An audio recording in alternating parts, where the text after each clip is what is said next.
Elastic collision example number 3. Two boxes are sliding towards each other as shown below. A spring is positioned between them so they will bounce off each other upon colliding. After the collision, what will be the speed of the red box?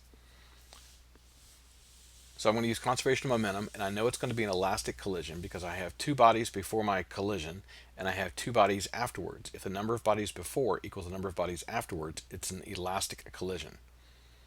So first I'll indicate what process I'm using. So I'm using the law of conservation of momentum, so I'll indicate it mathematically the way it's shown. And what I'm doing is I'm taking a look at the momentum of each one of the bodies. So I've got two bodies before, two bodies afterwards. But I usually don't write this step. Instead I write it out like this. Mass of the blue box times the velocity of the blue box plus mass of the red box times the velocity of the red box equals mass of the blue box times the velocity of the blue box after the collision plus mass of the red box times the velocity of the red box after the collision. Subbing in my numbers in units, notice I've got a negative 1 meter per second because the blue box after the collision is moving to the left.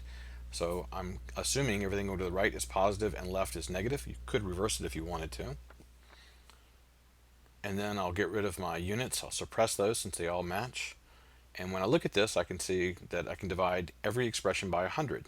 So that's what I'll do. I'll remove 2 of the zeros by dividing everything by 100. In fact, if I wanted to, I could go one step farther and divide everything by 2 next. So if I look at this, here's what it looks like without the units and with the simplification. And now I'll simplify a little bit more, and then I can find the velocity of the red box afterwards to be 34 fourths meter per second, or 17 halves meters per second, which is 8.5 meters per second, and it's going to the right after the collision because my answer is positive.